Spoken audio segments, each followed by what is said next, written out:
Maryam, za mu fara ne daga Jos Jihar Plateau inda wani direban keke napep da wasu ke kira a daidaita sahu ya tsinci su makudan kuɗaɗe da aka bari a cikin wannan keken nasa.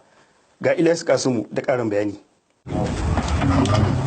Bayan ya sallami iyali, Malam Bashiru zai fita nema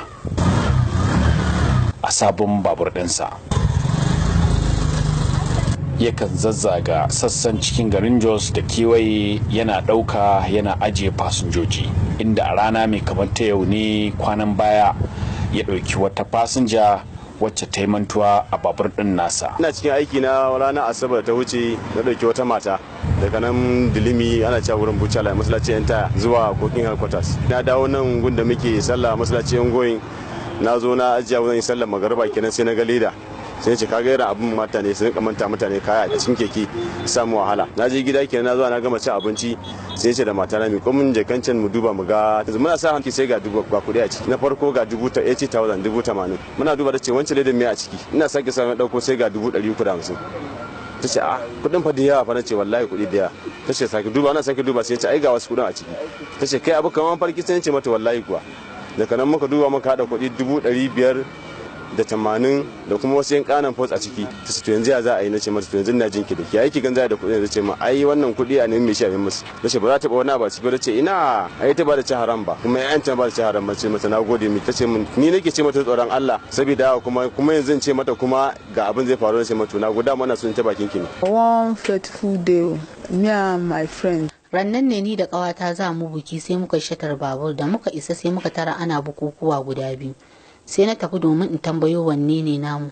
Na tambayo na dawo sai na samu ta sallami mai babur. Ban ga jakar da na ajiye a bayan mai babur a hannunta ba. Na tambayi ina jakata sai ta ce ita jakar da muka saka kyautar da zamu bai wa ma'aurata ta riko. Nan sai na zabga ihu mai babur ya tafi da jaka da kuɗi makudai a ciki. Muka bi sawun mai babur din ma ba mu gan shi ba. Hankali na gaba ɗaya ya tashi sosai. Da muka dawo kasuwa sai aka bani shawarar in je in sanar a gidan rediyo ko a ofishin kungiyar masu babur. So on Monday. Ran Monday sai na kama hanyar zuwa gidan rediyo. Isa taki da wuya sai aka kira ni cewa in dawo ga mai babur ya dawo da jaka. Na dawo. Sai na ga mai babur da jaka. Na karba na duba sai na ga kuɗi daidai naira 585 ko naira ɗaya bata yi ciwon kai ba. Na ji kamar ina mafarki.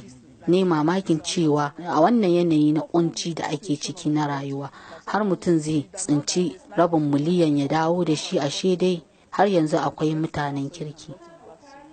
Hamba. Amma suka suna ce min ni wawa ne ni ban da hankali na yi sabani da arziki ba zan taɓa yin arziki ba ni a wahala zan kare samtun lada da sa ta faɗin maganin su da albarkacin bakin su.